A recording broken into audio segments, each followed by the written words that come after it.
à tous, merci d'être venus si nombreux à cette rencontre autour des festivals off, Fringe et de comment diffuser son projet artistique dans les festivals off et Fringe.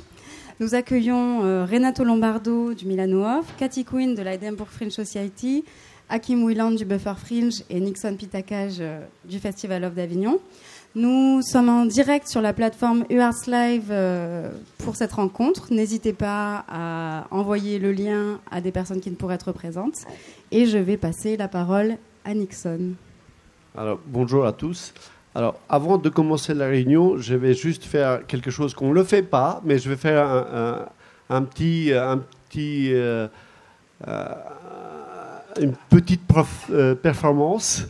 Alors, tout à l'heure, quand je suis arrivé au village du Off, on a vu, j'ai croisé un groupe qui viennent de très loin, ils viennent de la Chine, et ils sont avec ces enfants-là ils sont là, et je voudrais leur passer la parole à la personne qui m'a parlé tout à l'heure, et va expliquer pourquoi ils sont là, et ils vont nous chanter une chanson, c'est ça, et voilà. Et donc, parce que comme on est dans l'international, ils vont nous faire un petit intro. Voilà.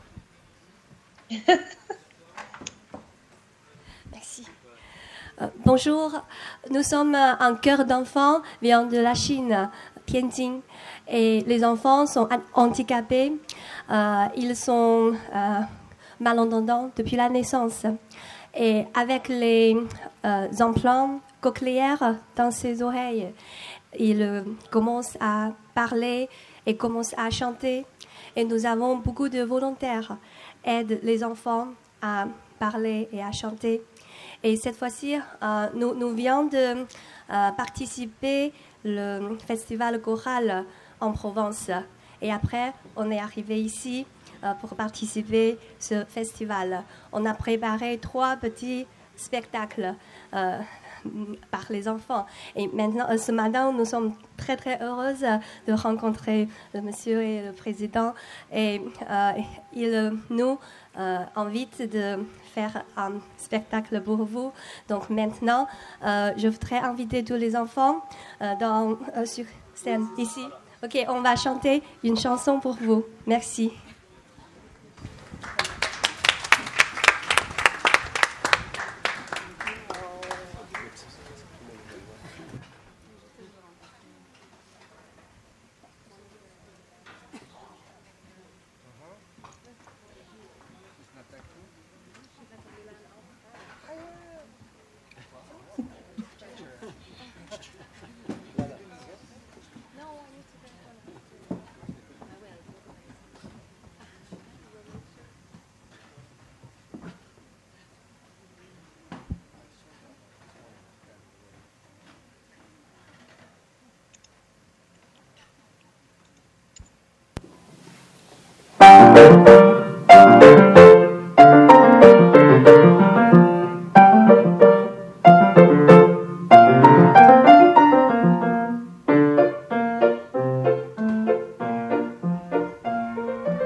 Voilà, merci beaucoup. Ils sont en visite pour 2 jours, c'est ça, à Avignon, jusqu'à demain. Voilà, ils sont venus nous faire ces petits cadeaux au Festival d'Avignon. Voilà, merci à eux.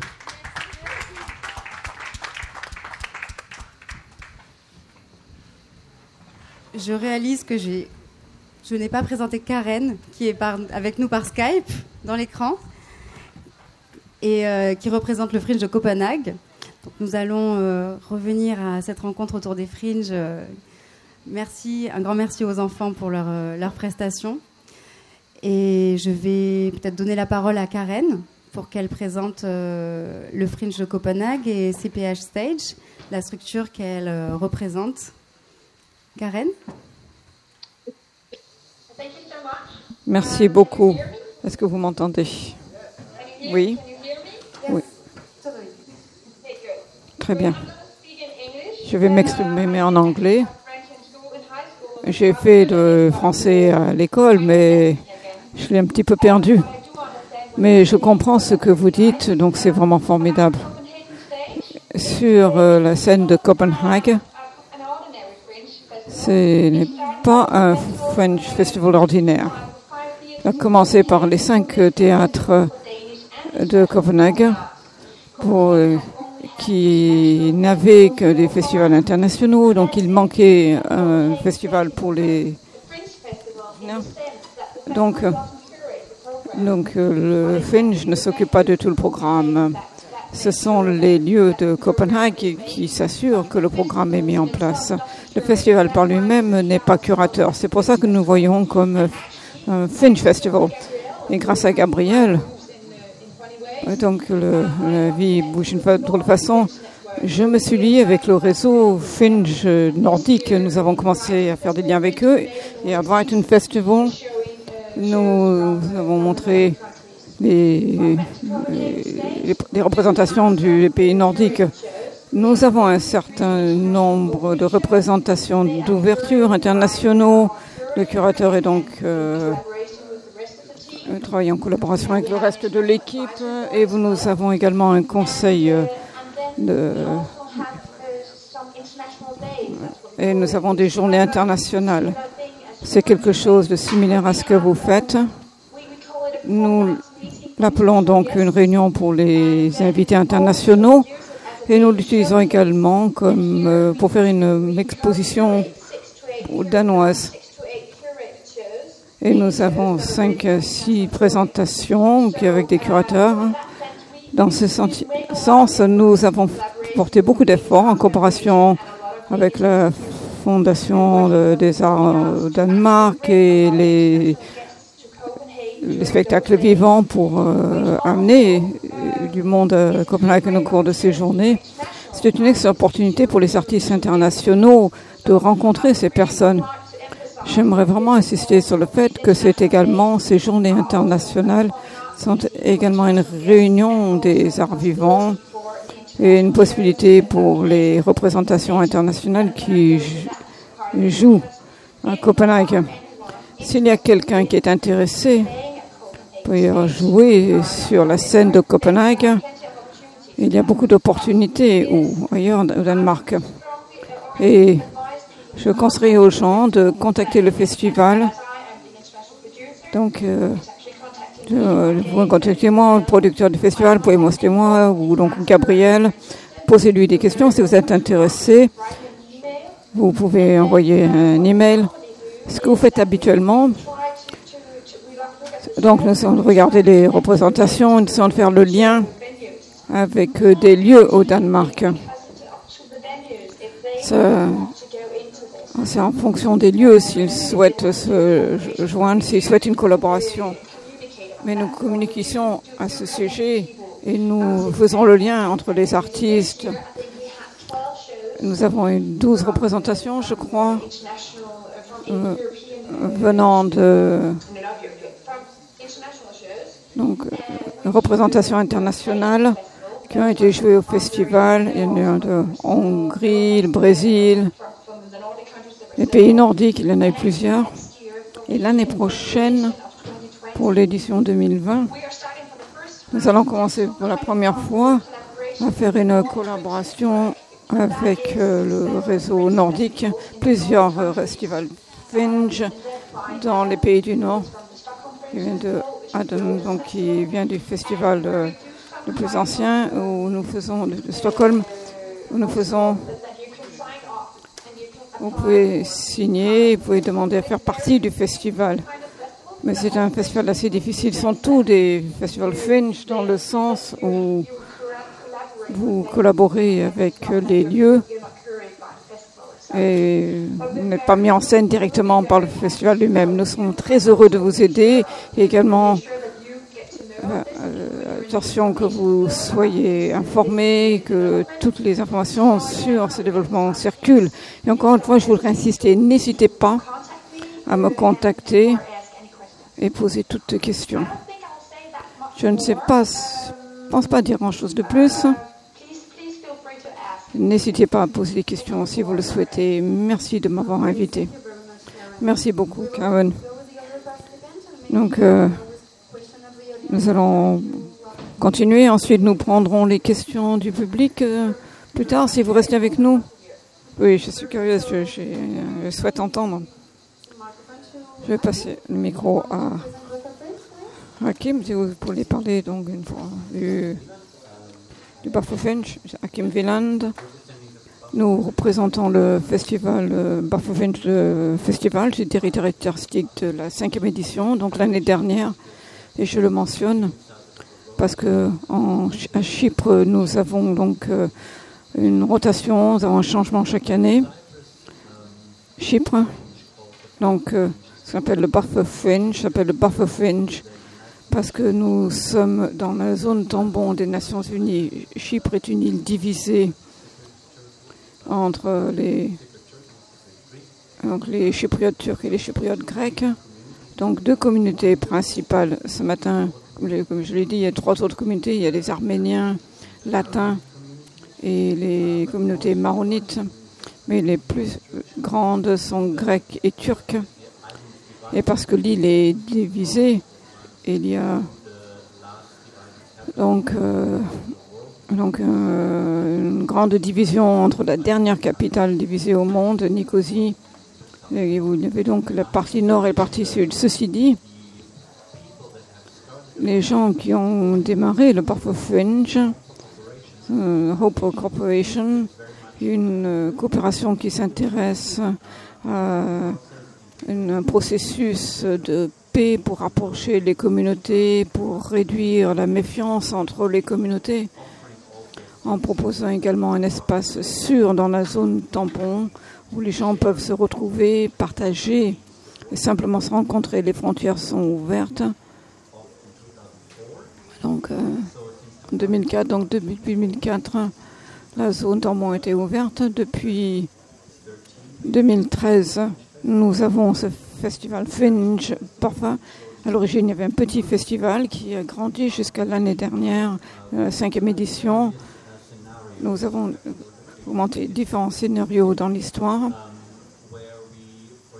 Ou par exemple, le premier Bafokeng s'est fait donc dans cette espèce de no man's land qu'on appelle la ligne verte, dans les douves en quelque sorte. Nous avons fait exprès pour rassembler les communautés qui peuvent entrer de leur côté donc dans cette grande douve pour assister aux performances. Ensuite, nous avons trouvé différentes façons de travailler avec des théâtres.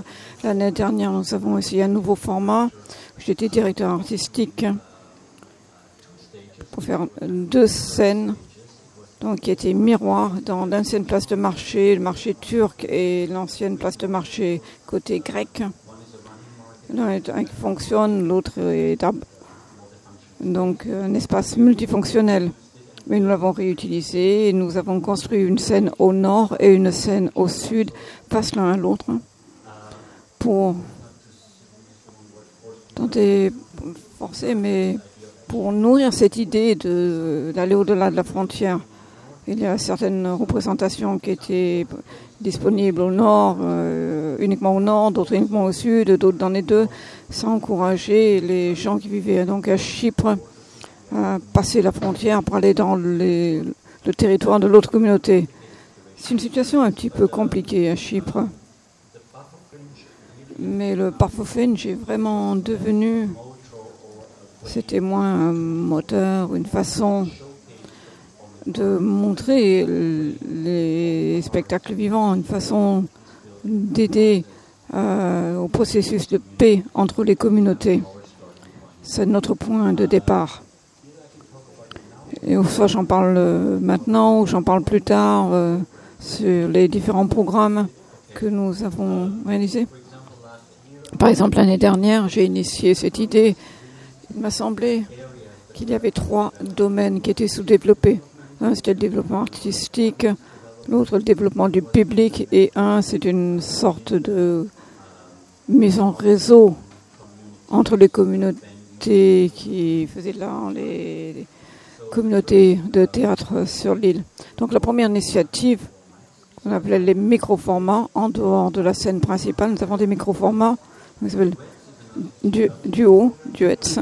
C'est un programme qui a été développé pour rassembler 2 personnes qui avaient souhaité collaborer, venant de communautés différentes, des domaines artistiques différents, pour collaborer pendant une semaine. Nous avons proposé la place, les besoins techniques de base et une aide pour mettre en place un mentoring et pour développer une performance. C'était très rudimentaire, mais c'était un succès incroyable. Demander aux gens de se présenter en tant qu'individu, de donner le format, la profession qui vous intéresse. Par exemple, traditionnellement, les chorégraphes avec les musiciens peut-être, et les directeurs avec des acteurs.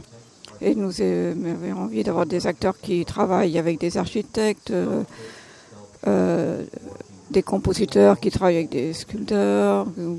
Donc, l'idée était à 2 niveaux. L'une, c'était de rassembler 2 communautés, locales et internationales, et l'autre, c'était d'amener des formes d'art ensemble pour avoir une expérience véritablement interdisciplinaire ou intercommunauté.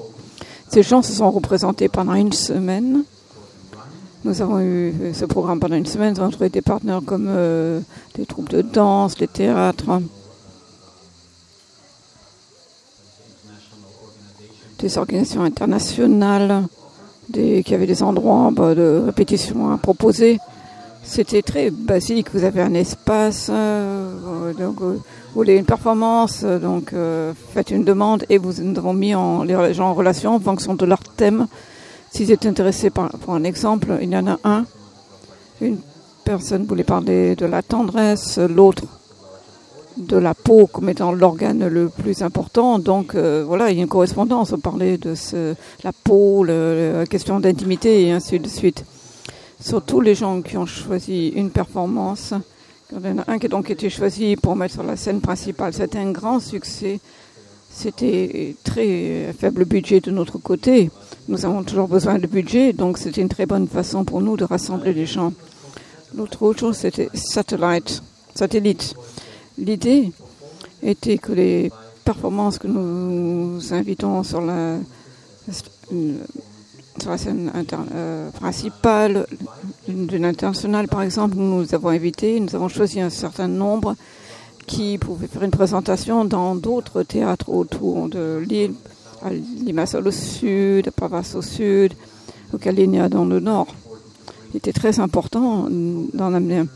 C'était un théâtre de programme, l'autre c'est une institution d'art visuel, l'autre c'était une université de danse, rassembler différentes communautés du point de vue lieu, mais également un type de public qui va voir la performance ensemble.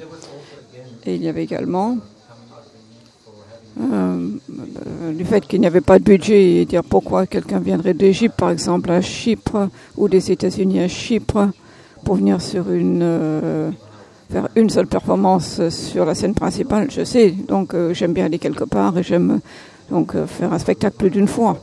Ce n'est pas une question d'un effort supplémentaire monétaire. C'est juste demander aux gens s'ils voulaient bien donc proposer le lieu avec leur personnel technique pour avoir, disons, une performance technique du Parfofringe et d'en être les hôtes pour qu'en tant que festival, nous puissions faire grandir notre réseau. Troisième autre micro-format, c'était donc Critical Mass, masse critique, un outil de développement du public. Nous avons tenté de travailler avec des acteurs pour amener des œuvres littéraires qui existaient déjà, pour les amener par exemple chez un coiffeur, chez le boucher, dans un supermarché, comme Shakespeare, par exemple, chez le boucher, Tchekhov à la salle de gym. Il y avait des professionnels, des acteurs professionnels venaient dans des lieux ordinaires. On en parlait du Bafovitch dans des lieux ordinaires, avec de la littérature de haut niveau. Un public ordinaire qui n'aurait jamais été exposé sinon à l'idée d'un Fringe Festival. Ça, c'est trois choses. Pour rentrer plus dans le détail, je peux répondre à des questions, comment faire une demande, comment être candidat, ou quelles sont les demandes spéciales pour le Parfait Fringe, pour ceux qui sont intéressés. Katie, est-ce que je peux vous demander de parler du Fringe Festival de Edinburgh? Katie Queen. Je suis donc directrice du développement artistique du Edinburgh Fringe Festival. Ce festival est le plus ancien et le plus grand du monde. Il a été créé en 1947 en réaction au Festival international d'Édimbourg, qui était un moyen de rassembler les pays européens pour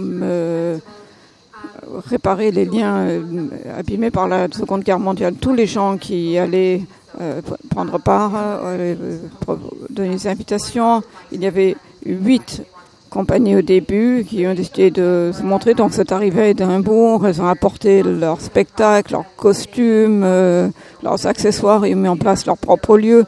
Ils ont vendu leur propre représentation. Ils ont vendu leurs tickets, trouvé leur public. Et ils ont découvert le mouvement que nous connaissons maintenant comme le Fringe. Donc ils étaient donc sur le Fringe, donc à la marge du festival international. Chaque année après 1947, ce phénomène a continué à grandir de plus en plus, plus d'artistes, plus de compagnies qui venaient chaque année pour se montrer. Donc au Fringe, en 1958, la société, le Edinburgh Fringe Society, donc a été créée pour pouvoir centraliser les choses pour les artistes qui allaient se rassembler. Nous avons préparé le programme, nous conseillons les artistes, les lieux et nous soutenons les publics qui viennent pour les aider à naviguer dans cet immense programme qui existe à l'heure actuelle. Le festival se tient au mois d'août chaque année. Ce sera du 2 au 26 août cette année. Et cette année au programme, il y a 3800 spectacles sur plus de 300 lieux, avec énormément de pays. Il y a 63 pays qui vont être présents à Édimbourg cette année. 63. 4 dans les 4 du Royaume-Uni. 59 qui viennent de l'étranger pour venir au Fringe Festival. C'est un énorme festival international avec un accès totalement ouvert, comme la plupart des Fringe que vous allez trouver partout dans le monde. Pour prendre part à Edinburgh Fringe, n'importe qui peut participer. Une fois que vous pouvez trouver un lieu où vous pouvez programmer votre spectacle. Et donc nous aimons y voir comme une plateforme, la plus grande plateforme d'expression libre. Personne ne sera interdit de représentation si vous trouvez un lieu. Et si vous ne pouvez pas trouver un lieu, vous pouvez faire le vôtre. N'importe qui peut démarrer donc un lieu devant des gens donc qui vont des spectacles dans les toilettes publiques, dans les cabines téléphoniques. Il y en a un. Donc il y en a un qui l'a fait dans un lieu pour les poules, dans un poulailler. Donc n'importe qui, n'importe quelle langue qui veut venir monter un spectacle peut montrer n'importe quelle langue. Et les opportunités du Fringe sont incroyables. Et je pense que nous avons beaucoup d'opportunités internationales autour de cet atelier. Chaque année, cette année, nous avons donné une accréditation à plus de 1400 membres de l'industrie basée au Royaume-Uni et ailleurs. Il y a Il y en a qui viennent créer leur propre lieu, il y a des producteurs qui viennent chercher de nouveaux talents, une collaboration. Et un des travaux que je fais en tant que directrice du développement, j'aide les artistes à trouver les opportunités pour leur spectacle. Tout artiste qui vient au Fringe pour monter une performance, donc peut montrer son développement personnel, professionnel. Nous avons énormément de ressources avec des ateliers de développement professionnel, des présentations comme celle-ci, et des conférences, mais également du conseil personne à personne. Parler pour essayer de comprendre les objectifs pour ceux qui sont en performance. C'est une énorme plateforme de développement. Nous devons aider les artistes à atteindre ces objectifs et mettre en place des stratégies pour faire des réseaux avec l'industrie, trouver où ils veulent aller la prochaine fois, peut-être Avignon ou le Buffalo Fringe et Milan Off. C'est un festival vraiment fascinant. Donc, je le répète encore une fois, c'est au mois d'août, bientôt. Enfin, c'est demain, quoi. Et ça fait 3 ans maintenant que j'y travaille. Et chaque année me surprend. Nous sommes une organisation tout à fait impartiale, malheureusement. Je ne vais jamais recommander un spectacle par rapport à un autre, mais nous soutenons tous les artistes de façon ouverte et égalitaire, quel que soit le nombre de spectacles. Est-ce qu'il y a autre chose que je devrais... pour l'instant? Non, c'est une excellente introduction pour l'instant. On dira dans plus de détails. Et s'il y a des questions, bien sûr. Renato, vous présenter le Fringe Festival de Milano. Merci, Gabriel. Merci, Avignon, de nous avoir été ici. Je voudrais remercier encore une fois pour la deuxième année. Oh, je parle français, peut-être. Voilà. Comme tu veux. Voilà. J'étais entre l'anglais, je me suis perdu, mais excusez-moi. Alors, je voulais donner mon remerciement à Avignon pour être ici cette année aussi, pour la deuxième édition de Focus International, parce que c'est vraiment trop important. On parlait déjà d'avant. Pour nous, on les aime en troisième année, petit, on marche même pas encore, on est vraiment petit. Et pour être en confronte avec des grandes organisations avec vous, comme vous, et pour être assis, apprendre de ce que c'est votre expérience. En fait, parce que c'est vraiment, pour nous, c'était au début de dire comment je suis arrivé à Avignon 2015-2014. Je me suis demandé qu'est-ce qu'il se passait faire quelque chose de même en Italie, avec le même esprit. Et comme je dis avant, j'ai bossé dans le jazz avant, pour 35 ans. J'ai fait beaucoup de choses. Peut-être que j'avais fait trop. Et comme on me dit quelqu'un, comme tu fais, c'est déjà fait quelque chose, c'est mieux que tu changes. Et alors, j'ai changé mon objectif, parce que je considérais que le jazz, la musique, c'était pas suffisante pour l'âge, pour la société maintenant. La musique de jazz, c'était plus dans l'écoute de la gente, il se ferme même plus à écouter. Des choses vont très vite. Et alors, il faut crier, il faut dire.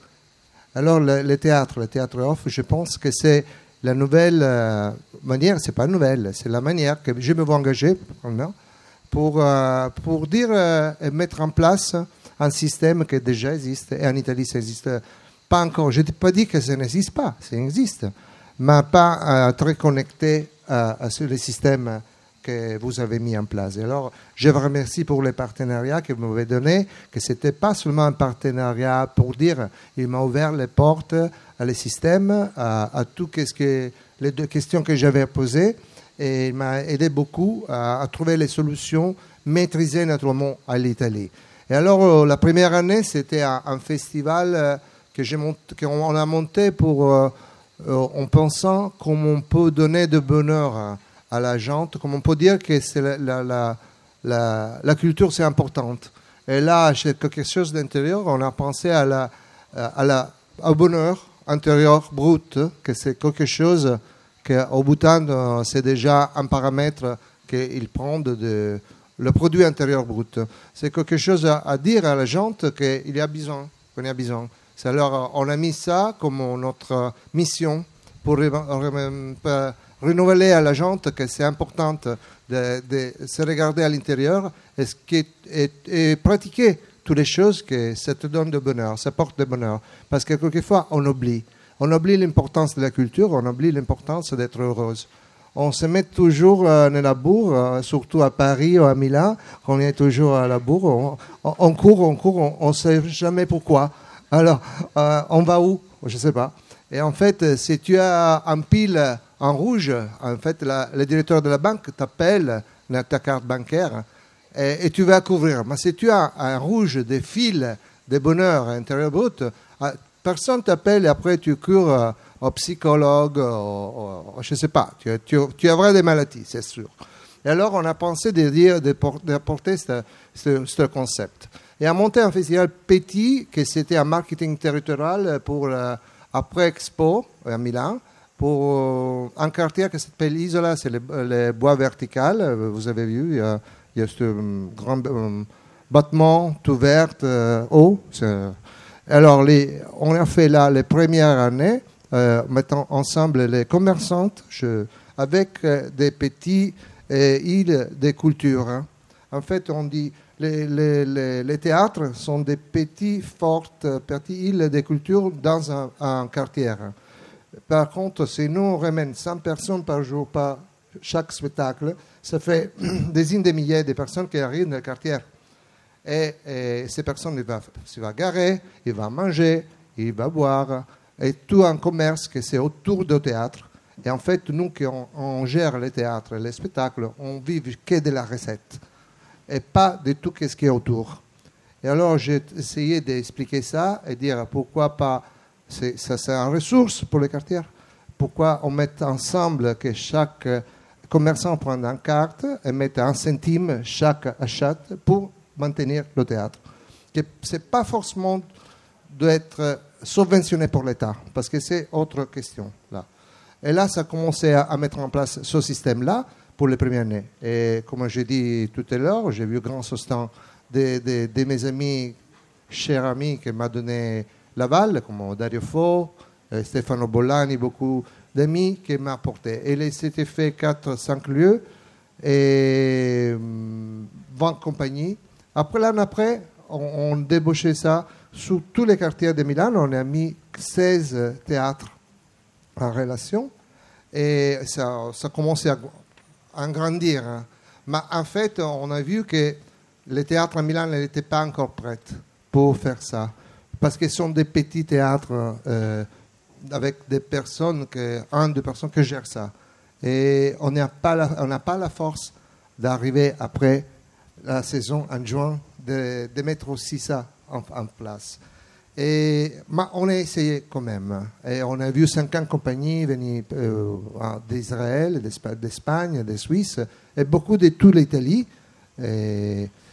Alors cette année, l'an dernier, on s'est arrêté pour mettre en place cette année, que ça doit être, je pense, le format qui sera pour le futur. Qu'en fait, ils prennent de l'esprit d'Avignon, de l'artistique et les modèles économiques d'Édimbourg. C'est ça que je copie, désolé. Voilà. Mais je regarde, je copie. J'invente rien. Et j'essaye. Et en fait, cette année, on va faire en septembre, c'est-à-dire dans 2 mois, de 17 au 22. L'appel à compagnie, c'est toujours ouvert jusqu'au 22 juillet. Et beaucoup de compagnies m'ont dit, alors, au 22 juillet, c'est pour 2020, après le festival. Non.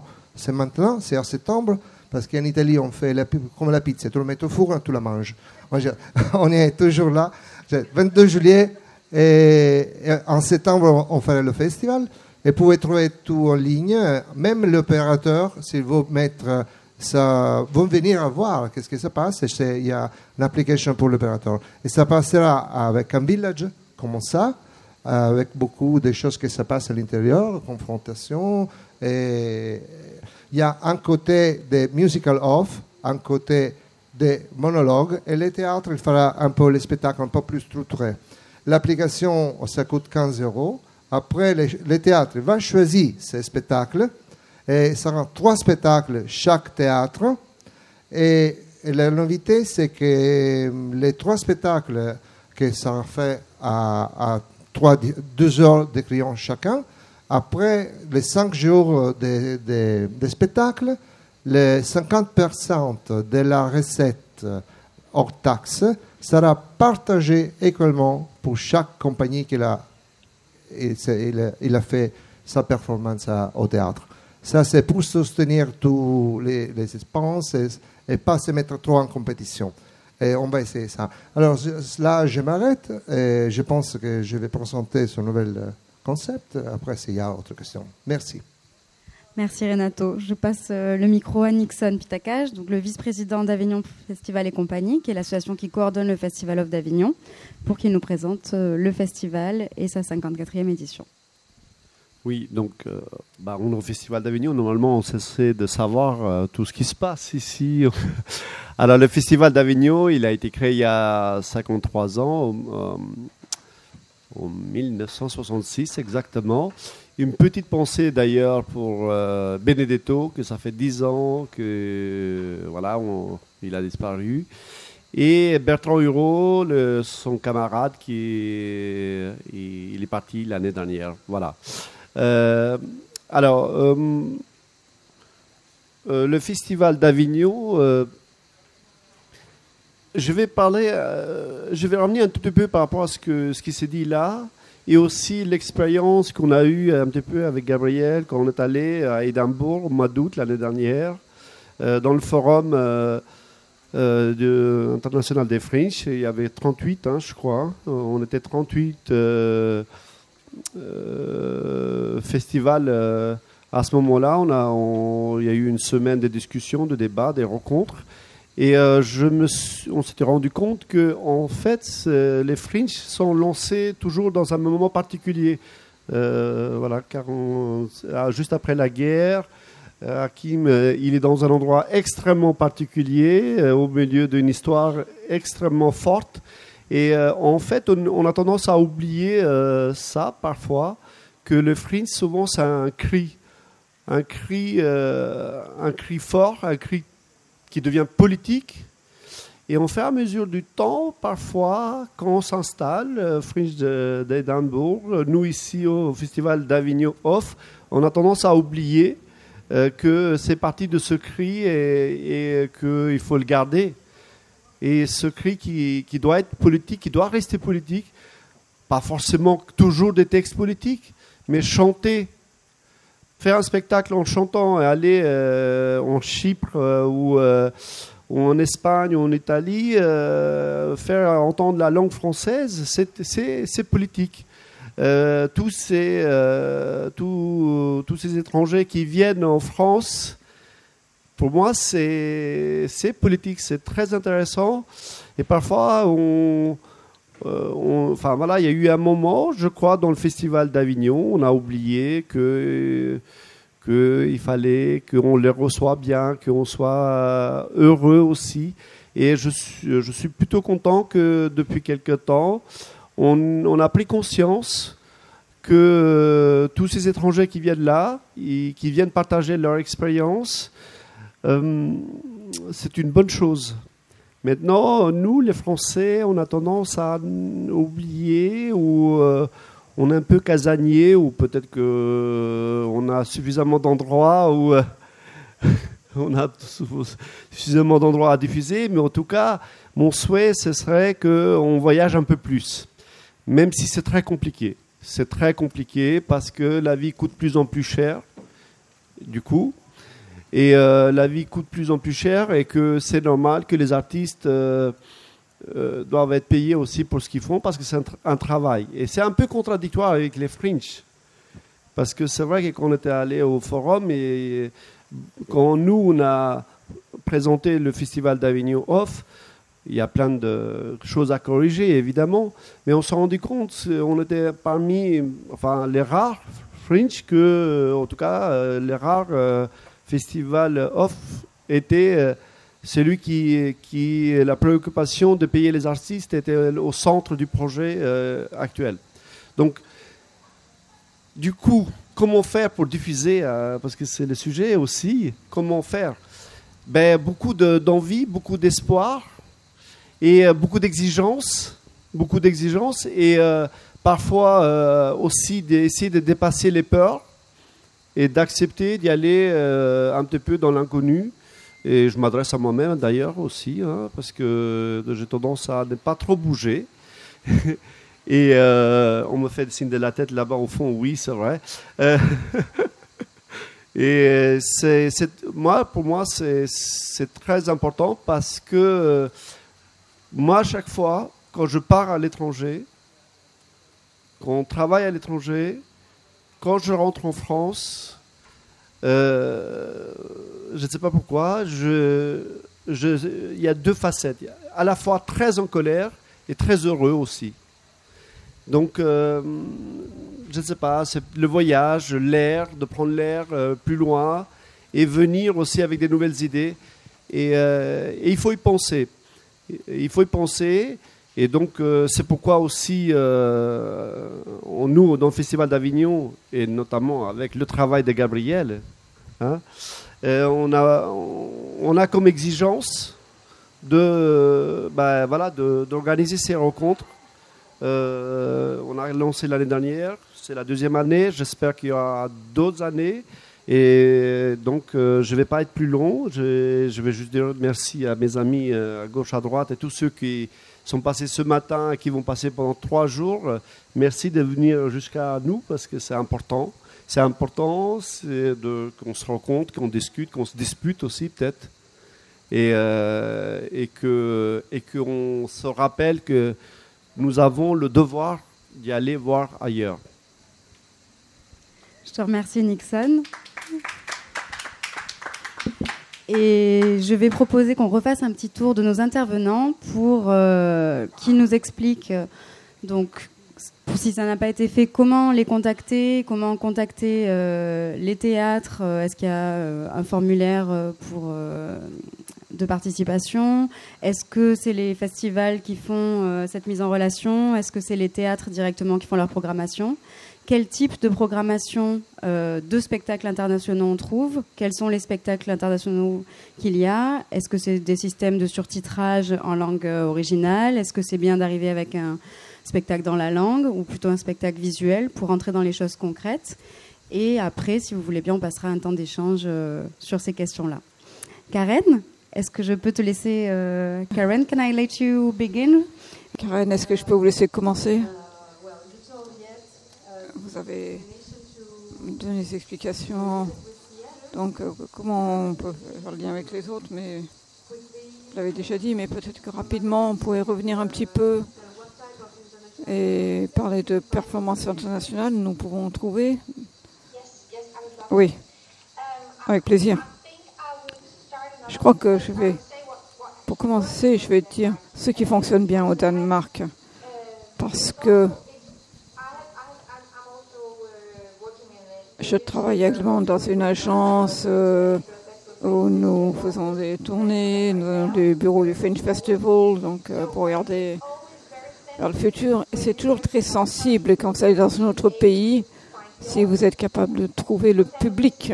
Cette année, par exemple, nous avons eu une troupe hongroise qui est venue avec un drame allemand et l'a présenté. C'est la sorte de chose qui est un peu difficile à réellement promouvoir au Danemark. En fait, ça s'est très bien passé parce que l'équipe a été excellente en promotion, donc ils ont également eu de l'aide de l'ambassade hongroise. Mais je crois qu'au Danemark, si vous arrivez avec un spectacle international, ça doit être comme la danse physique, pas de mots. Je pense que c'est ce qui pourrait fonctionner le mieux.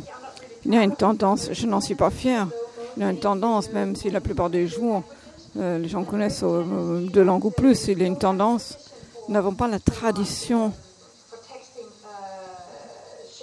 de faire donc le sous-texte. Si vous avez un spectacle qui est physique, qui n'y a pas de mots, qui est avec de la musique, Il y a une tendance à mieux recevoir ce type de spectacle au Danemark, pour être honnête. C'est ce que j'ai recherché, c'est ce que je vois. Donc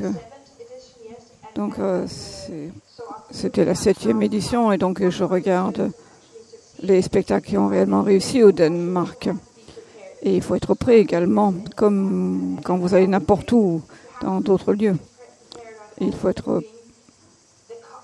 prêt à contacter beaucoup de personnes, faire de la promotion vous-même. Nous faisons beaucoup pour aider et nous avons tendance à nous intéresser beaucoup au spectacle. Nous savons qu'il est très dur de venir dans notre pays. Donc le festival fait de son mieux pour aider, mais c'est également important que les spectacles eux-mêmes essayent de communiquer. Donc nous travaillons avec les ambassades, nous avons beaucoup d'aide de leur part. Nous avons d'excellentes relations avec les différentes ambassades qui peuvent aider également d'une certaine façon. Est-ce que cela répond plus ou moins à votre question, Gabriel? Oui, c'est tout à fait. Merci beaucoup. Hakim? Oui. Pour retourner un petit peu en arrière, il faudrait remercier le festival de cette invitation, Nix et Gabriel, parce que Renato m'a donné l'initiative. Nous sommes également un festival assez petit, 10 à 12 spectacles, donc pas des centaines de milliers, 10 à 12. Donc c'est une opportunité extraordinaire pour nous de devenir partenaire et venir d'avoir ce petit spectacle Boffa, donc représenté à Avignon ou à Édimbourg. Pour vous donner un exemple, nous sommes partis de l'édition 4, où il y avait donc une centaine de demandes à 340 applications internationales. C'est tout à voir avec la mise en réseau et reflète également la qualité des spectacles. Autre chose que je voulais ajouter, qui est lié directement à notre festival, Nixon en a déjà parlé, mais je crois que c'est encore plus important cette année à cause de la nature de notre contexte bi ou multi-communautaire. Il était très important malgré ce contexte, il fallait apporter, ou peut-être c'est encore plus important, parce que les communautés sont un peu en bataille avec les unes avec les autres, donc c'est important d'ouvrir encore plus et de montrer que le monde entier se trouve en un endroit difficile à l'heure actuelle et de comprendre par toutes ces forces de division que ces divisions n'aideront pas dans ce monde déjà divisé. Il y a eu des dynamiques très intéressantes l'année dernière qui ont joué auprès de notre Boffa Fringe Festival pour devenir un petit peu plus politique. C'est mon initiative pour travailler selon les lignes de thème. Elles ont commencé l'année dernière. Donc avec le breaking point, donc les points de rupture, pour être spécifique, mais c'est un peu ouvert. Le point de rupture montre un dilemme, une difficulté, un obstacle, donc qui est mis dans le jeu au niveau de l'application. Mais c'est extrêmement ouvert parce que le point de rupture peut être politique et universel. Ça peut être un grand débat sur la scène mondiale, mais également pour une société plus petite, un point de rupture, comme également mon propre point de rupture au moment où je me trouve dans ma vie à l'heure actuelle. Ça a laissé énormément de latitude. Ceci dit, nous avons un thème, nous en avons eu l'année dernière, donc le point de rupture, cette année. Donc, pour notre festival, le thème, c'est bondeuse frontières dans le sens le plus large, le dépassement des frontières, le contact entre frontières. Qu'est-ce que ça veut dire? Est-ce que c'est l'espace qui divise les frontières? Qu'est-ce que cela signifie? Et ainsi de suite. Mais à la base, notre festival, prochaine va également rester sur un thème. Donc, si vous êtes intéressé pour faire une demande, la meilleure chose c'est d'aller en ligne. J'avais l'adresse là. www.home for corporation. Donc, home 4, donc le nom, chiffre 4, cooperation.info. Donc, vous pouvez toutes les informations, vous pouvez cliquer sur Buffer Fringe. Donc, vous pouvez également envoyer un email à bufferfringe@home for corporation qui va rejoindre le directeur artistique du festival ou les gens qui collectent les demandes pour l'appel ouvert. Il y a également eu un grand débat et ça va un peu à l'encontre des autres fringes. Notre festival nous paye un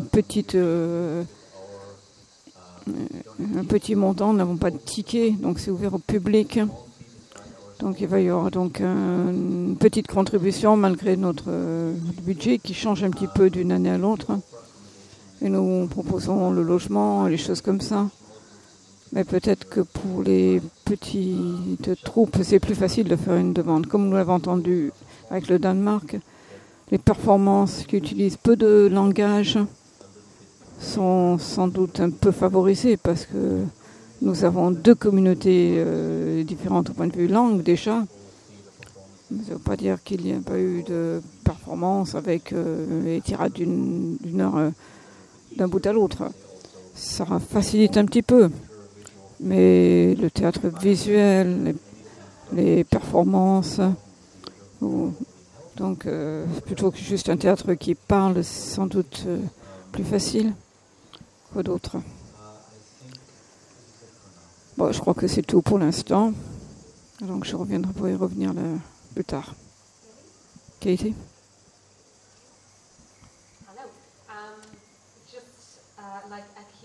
Comme Hakim, j'ai également oublié de remercier nos hôtes merveilleux. Je voudrais beaucoup remercier Gabriel. Je lui envoie des emails depuis des mois, mais je ne l'ai rencontré pour la première fois hier. Gabriel Nixon, on l'a dit, sont venus à Édimbourg l'année dernière pour le congrès mondial de Fringe. C'est une réunion qui se tient tous les 2 ans, différents Fringe autour du monde. C'est pour les gens qui travaillent, pour les Fringe ou les festivals off, pour les faire fonctionner. Il y a une réunion tous les 2 ans pour parler du type de modèle, des outils d'organisation, différentes méthodes et les applications que nous utilisons pour nos organisations. La prochaine fois est à 2020 à Adélaïde, si quelqu'un veut y aller. Donc l'année dernière, ma collègue et moi avons participé à une des réunions de focus internationaux, comme Karen le fait à l'heure actuelle. Et je suis ravie d'être ici cette année pour réellement rencontrer les gens et parler à tout le monde, être ici en personne. Parce qu'il pleut à Édimbourg, c'est beaucoup plus agréable d'être ici. Alors, pour en venir au Festival Fringe d'Édimbourg, je vais présenter un atelier demain à 10h30 pour rentrer dans tout le détail. Si quelqu'un veut venir, s'il vous plaît, n'hésitez pas. Je vais expliquer comment vous pouvez prendre part au Fringe Festival, comment vous pouvez nous contacter, comment vous pouvez trouver un lieu, comment vous pouvez faire si vous êtes... vous avez un spectacle international, comment vous pouvez contacter le public, faire le marketing de votre représentation, ainsi de suite. La première chose, c'est de nous contacter. Parce que si vous avez accès, l'accès sur le site web, ça peut être difficile à comprendre. Il y a énormément d'informations là-dessus. Et donc, je vais vous donner une adresse email. C'est participants at edgefringe.com. Et venez me voir si vous n'avez pas compris. C'est le premier point de contact pour toute question que vous aurez sur le Fringe. dans quel lieu je dois choisir, comment je peux devenir un acteur international, est-ce que j'ai besoin d'un visa. Mon collègue Matt, Kevin et Eleanor, donc sont d'excellents contacts. La première chose, une fois que nous aurons contacté, c'est de trouver un lieu. Comme je l'ai dit, vous pouvez contacter un lieu, c'est donc votre premier point. Il y en a plus de 300. Comment aller trouver celui qui vous convient? Il y a toutes sortes de genres où les spectacles sont présentés, donc théâtre, comédie, les mots parlés, les cabarets. Également des expositions, il y a une très grande variété. Je pense que la première chose, c'est peut-être de regarder le programme de cette année ou l'année dernière et voir quels sont les spectacles qui ont été présentés dans un lieu donné, peut-être qui est similaire à celui que vous proposez. Et ensuite, nous disons qu'il faut contacter une dizaine de lieux. N'allez pas forcément sur celui qui vous paraît le plus approprié, celui qui vous aimez le mieux. Si vous contactez un lieu et pas d'autre, à ce moment-là, ce lieu ne va pas risque de ne pas programmer votre travail et vous n'avez pas de lieu. Alors une dizaine de lieux, ça peut être le bon chiffre pour vous, les contacter et donc voir comment ils fonctionnent. Il y a une grande variété de modèles différents. Vous pouvez avoir une location, donc vous payez ensuite tous les tickets, donc c'est pour vous. Vous pouvez partager les tickets qui représentent 60% pour l'artiste et 40% pour le lieu, la salle. Il y a le modèle gratuit. Vous pouvez avoir donc un lieu complètement fui. Les tickets sont fuis pour le public et à la fin, vous passez avec le chapeau qui vous gardez l'argent et vous gardez tous vos bénéfices également. Et tous les lieux fonctionnent des modèles similaires, mais ils sont tous indépendants. Donc c'est bon de discuter avec eux et voir ce qui vous convient le mieux. Et pour les performances internationales, ils se produisent dans tout lieu. J'ai vu beaucoup de performances internationales et cela a beaucoup augmenté au cours des dernières années. C'est excellent, étant donné les restrictions sur l'immigration et la mobilité. Le fait que le Edinburgh Fringe devient de plus en plus international, nous le fêtons tellement et c'est vraiment passionnant pour nous. Qui me disait, il est mieux d'avoir quelque chose qui a moins de mots, mais plus visuel, plus physique. Je n'ai pas vu énormément de performances avec sous-titres ou traduction. Et heureusement, donc, l'anglais est une langue assez universelle. Ça ne devrait pas être trop difficile si vous le souhaitez traduire, de le faire. Mais je suis tout à fait d'accord avec Hakim et l'idée que quelque chose de plus visuel, plus physique, donc le non-verbal, beaucoup de danse, de cirque qui est présenté venant de troupes internationales à Édimbourg. Et il y a beaucoup de gens de théâtre aussi, des comédiens.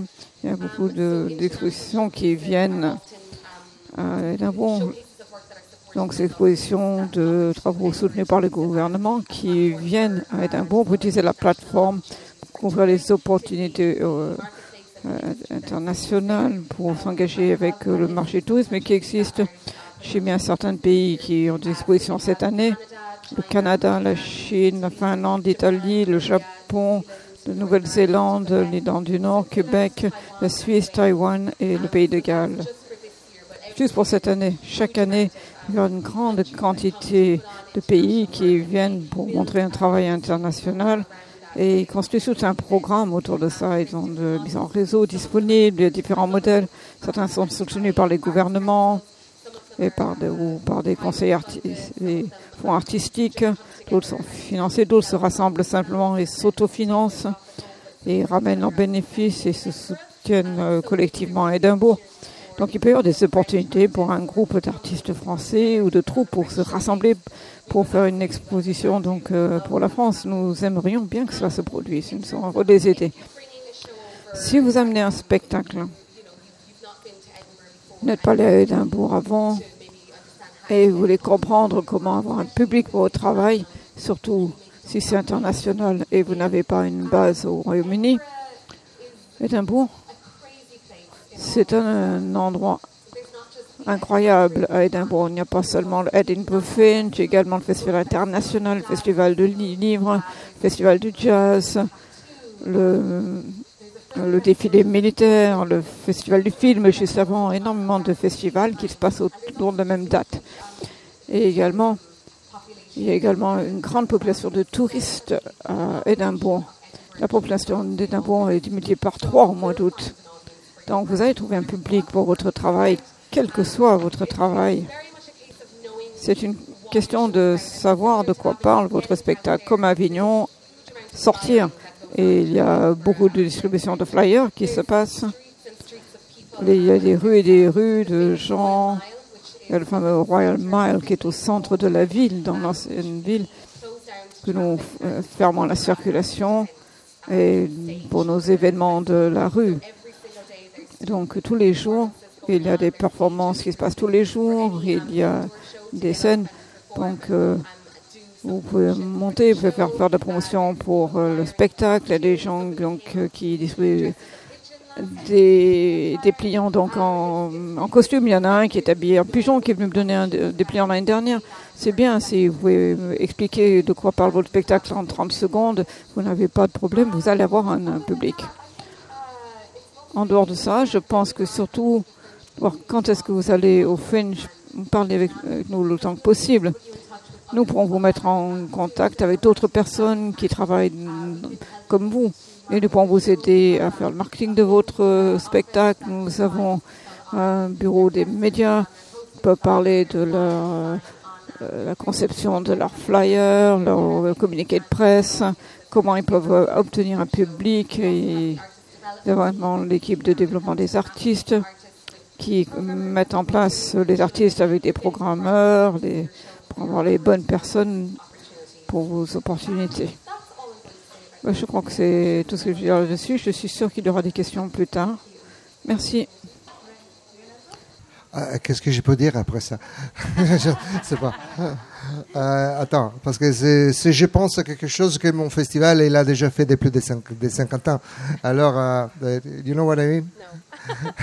If I think something that I want to do in my festival, you already did since 50 years, so what can I say? OK. Bon, je veux dire, je pense que tous les festivals de toutes les nations différentes, ça monte avec l'esprit de chaque pays, il a sa culture. C'est certain que Édimbourg est très organisé et Avignon a un bel esprit de liberté. Et ce qu'on peut faire en Italie, c'est inventer la pizza, la création, le dernier moment, les choses qui sortent, que tu ne sais pas pourquoi, ils sortent comme ça. Mais par contre, c'est art. C'est l'art qui vient de l'organisation, on essaie d'être un peu plus organisé, mais c'est vrai que l'organisation de l'art en Italie, en fait, je fais une réflexion. On a fait les 400 années de Leonardo da Vinci, non, de la célébration de Leonardo da Vinci. Bon, ouais, c'est célébré en France, parce que lui, 400 ans avant, s'est barré de l'Italie. Et la Gioconda, elle est en France. Ça veut dire que, de plus de 400 années avant, en Italie, c'est difficile de faire de la culture, de cultiver de Leonardo da Vinci. Et alors, c'est bien que vous avez les 4% de produit national pour la culture. En Italie, on y a le 0,3. Alors, ça fait une différence un peu énorme que nous, on va mettre en place dans notre fantaisie. On peut, à la Comédie de l'Art, on essaye à faire des festivals qui ramènent quand même le cœur et mettre en place qu'est-ce qu'on peut. Ça veut dire que le festival de Milan, il va essayer à être mis en place cette année et avec un modèle pour être dans le juste endroit et être modestement part de ce grand train que vous avez mis depuis des années, avec beaucoup d'humilité, beaucoup de regarde vers l'ouverture, parce que je pense qu'en Italie, c'est besoin d'avoir un point en Italie pour faire les circuits. Nous sommes là pour ça. Après, il y a beaucoup de critiques peut-être en Italie parce qu'on fait payer 30 € chaque journée les théâtres. Non, c'est vrai. Il y a une critique, je veux bien parler avec les syndicats des lecteurs. Et on va affronter tout ça parce que naturellement, il y a beaucoup de soucis avec la ville aussi. Cette année, finalement, on a mis en place un partenariat, peut-être que ça marche, et a donné un lieu au centre-ville, que ça peut être le village pour le futur. On a mis en place un peu de votre idée, en maîtrisant en italien. Je veux dire, on est à la speed date avec l'opérateur. Parce que je me demande pourquoi une compagnie doit venir à Milan à faire le Fringe ou l'Off. Après, vous voyez, j'ai piqué les deux. Milano Off, Fringe Festival. J'ai piqué les deux. Ok. Et pourquoi une compagnie doit venir à Milan? Parce que quand même, Milan, il a un côté théâtral centrique. Hein? C'est-à-dire que si une comédie, ça passe bien à Milan, ça passe bien en toute l'Italie. Ça passe tout de suite en toute l'Italie. Alors, toutes les compagnies vont venir à Milan. Mais si tu es au sud, tu n'arriveras jamais à Milan. Il n'y a pas un théâtre que tu vas prendre, programmer à Milan. C'est la chance pour toutes les compagnies qui n'ont pas la chance à Milan. Et aussi, ça c'est un côté. Et ça fait énerver les côtés professionnels.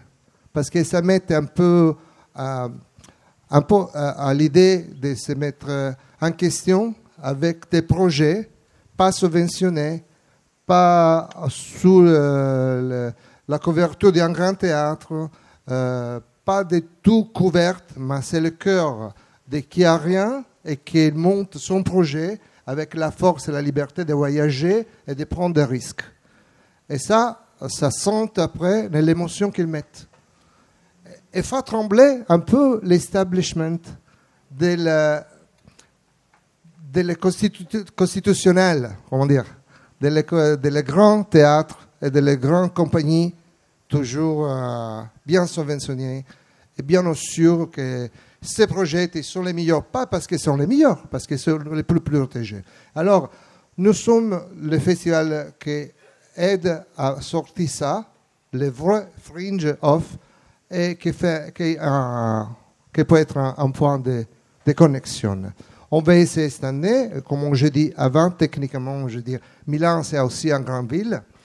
Ça passe beaucoup de choses. C'est vrai, il y a la Scala, il y a le Piccolo, il y a l'Expo, il y a Armani, il y a tout ce qu'il faut. Il faut faire shopping. Et c'est pas la joie de les messieurs avec carte bleue, hein. Ça c'est pas ça. Mais quand même, c'est une grande ville aussi pour le tourisme. Et septembre, c'est un bon temps. Après, ça fait juillet, Avignon, août, ça peut être Édimbourg, pourquoi pas septembre à Milan. Alors, April in Paris, c'est une chanson, mais ça n'a rien à dire. Mais quand même, ça peut être une idée. Et nous sommes là pour faire ça. Et prêt à toute votre question pour les choses techniques, le trouver tous en ligne.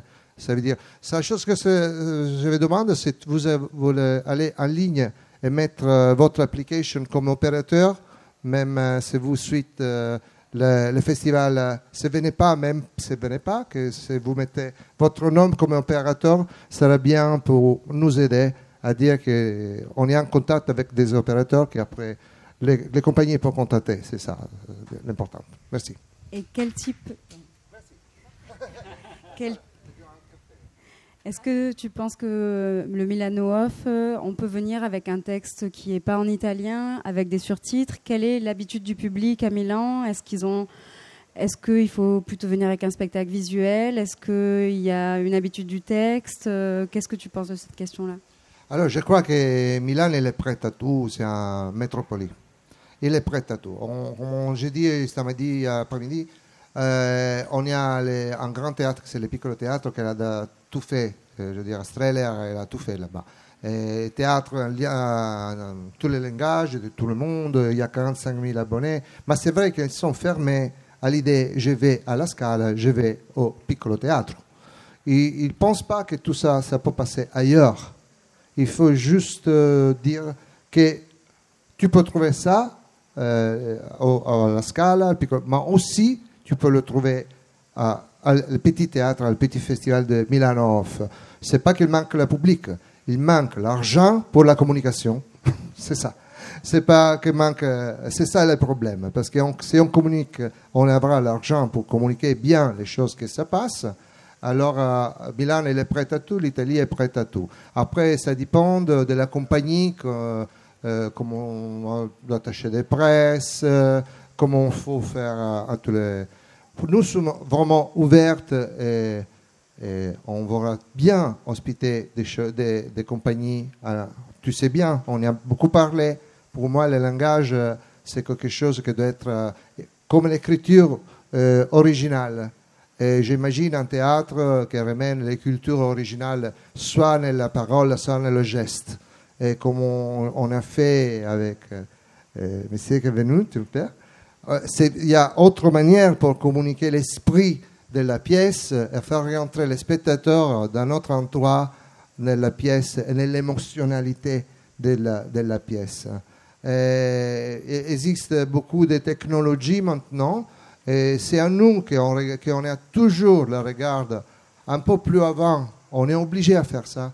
On est obligé à regarder un peu plus avant, à regarder à le futur, à regarder les gamines qui étaient là, qui avaient 7-8 ans. Je pense qu'ils sont venus ici à chanter à Avignon, les Chinois, et je pense que ça, c'est un souvenir pour toute la vie pour les gamines. Alors, je pense de recommencer de là, 7 ans, 10 ans, 15 ans. Le public, ça c'est le public qui doit suivre pour les projets de théâtre en langue, en général. Recommencer par là. Merci. On va passer à quelques questions. Juste pour rappel, pour ceux qui n'auraient jamais participé au Festival of d'Avignon, dans la partie espace pro ressources du site internet, vous avez un moteur de recherche avec des filtres qui vous permet, en fonction de votre spectacle, de la jauge, de la taille du plateau, des conditions techniques et aussi des habitudes du public et de programmation de la salle, de filtrer en fonction de votre projet pour arriver à avoir un filtre, une sélection de salles qui pourraient correspondre pour pouvoir les contacter. Comme Cathy le disait, c'est bien de peut-être en contacter plusieurs si le projet est vraiment de venir à Avignon l'année suivante. Voilà, n'hésitez pas si vous avez des questions. Ensuite, et j'arrive avec le micro.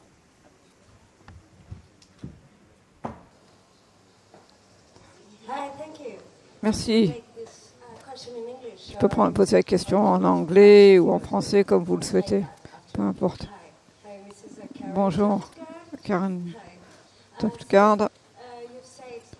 Vous avez dit que vous organisez des Fringe Festivals. Je voudrais savoir comment une compagnie française peut être aidée par les ambassades ou les conseils artistiques pour aller dans le festival Fringe. Alors j'aimerais savoir comment est-ce que pour participer en fait au Fringe des autres pays en fait, comment les compagnies françaises pourraient s'y prendre par rapport à l'Institut français, je pense par exemple, ou d'autres ambassades pour pouvoir être aidées dans le sens surtout dans tout ce qui est les travel.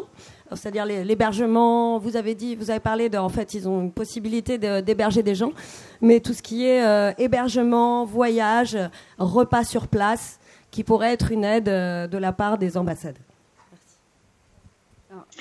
When you come as a French company, I think Quand vous venez comme entreprise française, nous avons eu donc.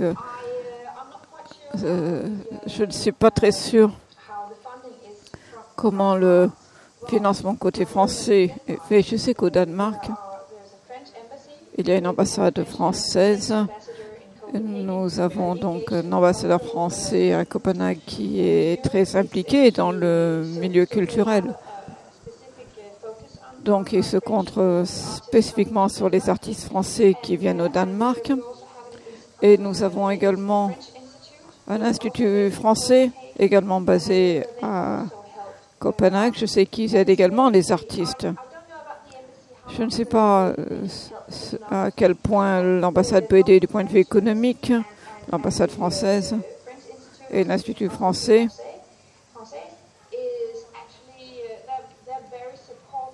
mais ils apportent beaucoup de soutien concernant les artistes français qui viennent au Danemark. Ils sont basés à Copenhague, donc particulièrement ceux qui viennent à Copenhague. Et je crois qu'il y a également dans les autres pays nordiques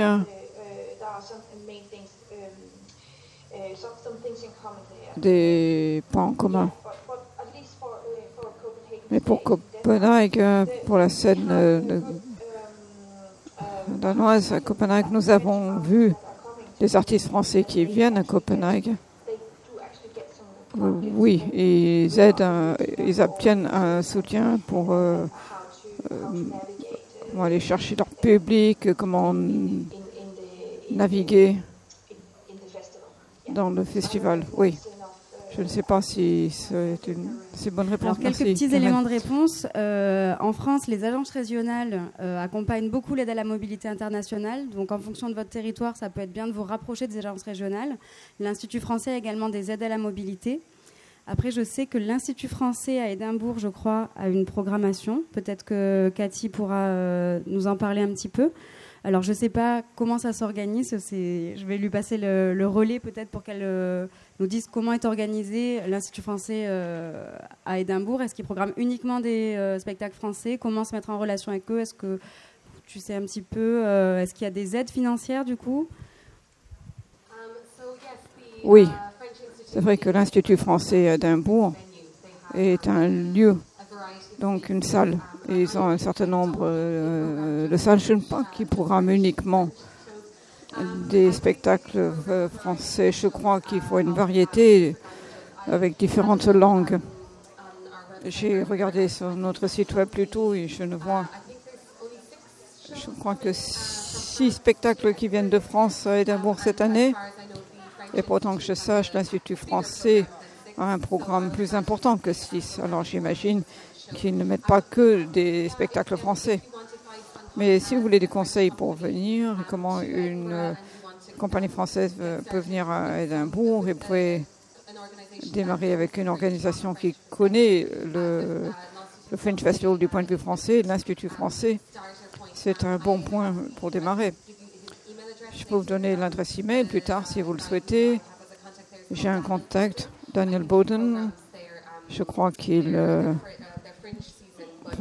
programmé la saison Fringe. Je crois que c'est un très bon contact à avoir. Ils ont également le consulat français. Je crois qu'il est dans le même bâtiment. Et c'est d'excellents partenaires. Nous avons souvent des événements de réseau. C'est au centre de la ville, donc dans un magnifique ancien bâtiment. Ils sont très gentils et ils apportent beaucoup de soutien. En ce qui concerne le financement, encore une fois, comme Gabriel l'a dit, ça dépend de votre région, votre municipalité éventuellement, je ne sais pas quel est le financement qui existe pour la distribution internationale en France, mais je sais qu'il y a du soutien. Pour ceux d'entre vous qui viennent de l'Union européenne, donc il n'y a pas besoin d'autorisation, vous n'avez pas besoin de permis de travail pour venir travailler au Fringe. Si vous venez d'un pays hors Union européenne, par exemple, s'il y a des pays non européens ici, bon, je ne sais pas, peut-être que nous les accueillerons. Je voulais ajouter ce que Karen a dit. C'est plus ou moins le même modèle à Chypre aussi, et vous êtes intéressé. La meilleure façon de le faire, c'est de contacter l'ambassade française, ce qu'ils vont faire, au moins de faire une présélection, mais je ne pense pas que ce soit le cas. Ils vous donnent vos informations directement, ils nous les transmettent. Et ce qui se passe, si vous êtes choisi, bien sûr, il y a des grandes chances qui donneront du soutien, ils donneront une petite quantité, je ne sais pas si ça va être 500 €, tous les ambassadeurs ont de petits budgets, mais il y aura quelque chose pour soutenir votre venue, en plus de notre aide pour le voyage ou le logement.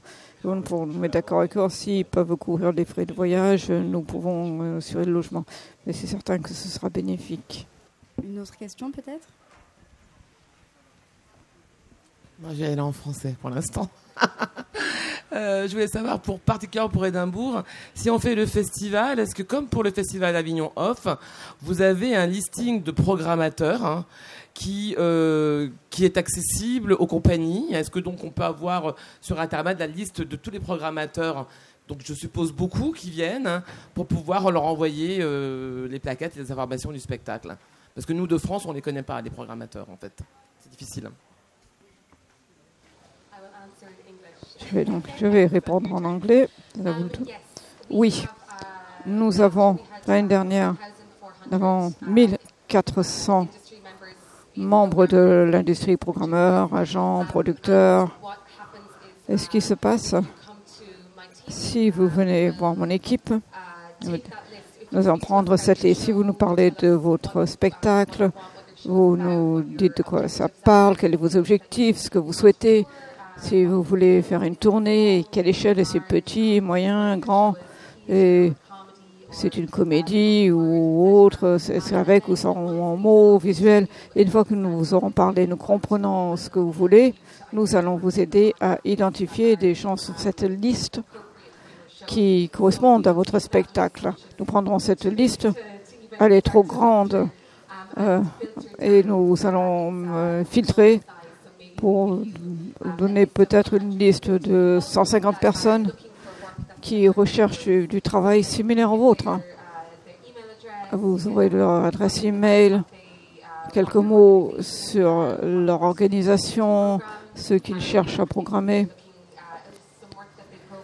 et le travail que nous avons programmé par le passé, s'ils ont programmé quelque chose de similaire à votre travail, et nous verrons comment cette liste de plus de 100 noms, vous pouvez faire des recherches et voir ceux avec lesquels vous pouvez mettre en contact pour leur demander de venir à votre spectacle. Et vous pouvez leur envoyer un email, leur faire savoir de quoi parle votre spectacle, pourquoi vous pensez qu'il correspond bien à leur salle, leur théâtre, et les inviter à votre spectacle. Je recommande toujours, même si vous avez une liste de 150 personnes, n'allez trouver peut-être qu'une vingtaine de personnes qui vous correspondent. Si vous mettez en contact 150 personnes, c'est difficile de cibler chaque correspondant pour être sûr de leur donner une approche professionnelle, être sûr d'expliquer exactement pourquoi vous échangez avec eux, pourquoi vous pensez que votre spectacle correspond bien à leur théâtre. Et donc avec une approche plus personnelle, à ce moment-là, vous aurez plus de chances de les attirer. Mais oui, nous pouvons vous aider.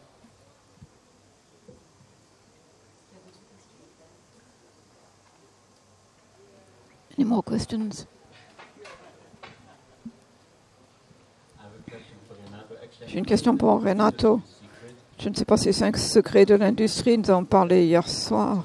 Et je trouvais que c'était très intéressant pour vous de parler du modèle. Le revenu de ce que les artistes vont vendre dans ce type de groupe. Si vous voulez en parler, si ce n'est pas un secret jusqu'ici. Personnellement, j'ai trouvé très intéressant. Je pense que c'est ça qu'il me demande. En fait, j'ai déjà expliqué avant. C'est-à-dire, les modèles qu'on va essayer cette année, c'était juste parce qu'on démarre avec des novités. En fait, chaque structure, chaque théâtre choisit ses compagnies à l'intérieur pour les théâtres, fait ses choix. Il y a 3 compagnies par théâtre, 2 heures chacun. Et ça dure 5 jours. Et chaque jour, les compagnies ils tournent le crayon d'horaire. Ça veut dire la première compagnie, c'est l'après-midi, le deuxième serait la soirée et l'autre sera l'après-midi. Ça va changer. Comme ça, tout le monde il a la chance d'être à différents horaires et à être accessible à différents publics. C'est la première chose pour donner à tout le monde la même chance. La deuxième, c'est maîtriser les risques. En fait, de tous les festivals, la recette, le revenu de tous les festivals, qui arrive de la structure de théâtre. Ça veut dire que les 3 compagnies, les 50%, ça va à la production, théâtre, promotion, production, c'est tout. Et l'autre 50%, hors taxe, il vient être partagé pour une égale mesure pour chaque compagnie. Ça veut dire qu'on prend les risques à le même esprit. Et on ne risque pas de tomber. Et si je joue l'après-midi, j'ai 30 personnes, 20 personnes, et la soirée, il y en a 100, ça fait la média. Ça veut dire qu'on met tout un peu à être plus couverte. Et on fait aussi tous les jeux de festival. Ça, c'est les premières années qu'on va essayer. Naturellement, les structures, on a pensé qu'il doit y avoir des compagnies presque similaires. C'est 2-3 personnages, les mêmes coûts. On ne peut pas mettre un monologue dans un théâtre qui a une structure avec 5-6 personnages parce qu'il y a des différents budgets. Alors on va mettre les monologues avec les monologues et les musicals avec les musicals et les comédies et les structures dans les mêmes endroits. Comme ça, chacun il a à peu près les mêmes budgets. Et il peut être un peu plus couverte. Ça, c'est quelque chose qu'on va essayer. C'est une idée. Peut-être ça marche pas. On dira l'an prochain, je serai encore vive. On va tuer. Je voulais juste te dire, j'ai trouvé que c'était une idée fascinante parce que un des plus gros problèmes que je ressens avec les festivals Fringe, c'est que bien sûr, si vous devez générer votre propre revenu avec les tickets, c'est pour ça que nous donnons un modèle qui consiste à donner de l'argent aux artistes, mais c'est difficile à maintenir. Mais l'autre chose, vous faites à l'artiste, vous faites ce que vous faites et vous vous débrouillez avec le théâtre. Beaucoup d'artistes donc, changent leur travail pour qu'ils puissent attirer un public. Et donc,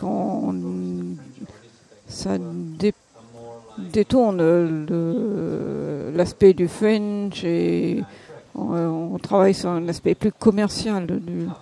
Je pense que c'est un peu dur. Donc j'ai trouvé cette idée extrêmement intéressante que les artistes qui ont des spectacles qui sont plus attirants, alors qu'il y en a d'autres qui ont des performances plus critiques, sociopolitiques, qui attire peut-être moins le public général, s'il existe une telle chose, d'équilibrer pour que ces artistes puissent avoir une chance et également avoir un certain revenu. J'espère que ça fonctionnera. Je l'espère également. That was the idea since the beginning. C'était l'idée juste du début parce que j'ai demandé un peu à le mondo in, que c'était Dario Fo, que c'était Stefano Bolani, à des personnages un peu plus connus, grand public, on dit, de venir à faire des témoignages pour festival avec des choses à grand public pour dire oui, mais je viens de l'off. Et là, il y a les nouvelles garçons de l'off. Allez, partez les voir. C'est-à-dire, comme tu arrives là-haut, il faut qu'il y ait peut-être une mission de ramener quand même à l'échelle à l'autre. Je pense que ça doit marcher comme ça. C'est mon idée de festival. Je veux dire. Excusez-moi, moi je suis John Paval avec EU Arts Live et j'ai une question que j'aurais dû avoir posée avant la session parce que nous diffusons en direct cette session de la conférence et nous allons faire la même chose demain à 14h30 et dimanche à 14h30 et j'ai oublié de vous demander si nous avions votre permission de vous transmettre en ligne en direct. Est-ce que c'est OK pour vous?